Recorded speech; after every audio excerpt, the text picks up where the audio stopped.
mwanzo ukiwa na ndoto, ukiamini bila hata ofisi. Leo nangaza mitandaoni, kila bidhaa ni baraka kweli. Sio tu biashara, ni ushuhuda wema, nina bidii.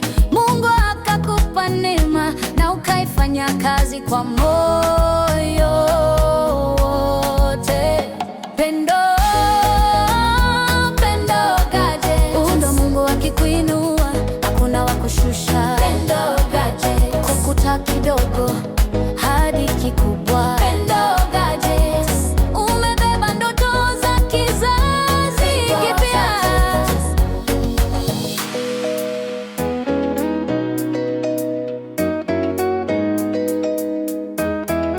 Pendo Gadget. Tulikuwa tunazungumza ndoto, leo ni kweli na kemea mbele macho. Mungu alikupamba kwa neema ya juu, na sasa kila mteja sema asante. Bei nzuri, simu kila aina, vifaa vya simu, tablet za watoto, ubora wa juu. Ni Pendo Gadgets tu.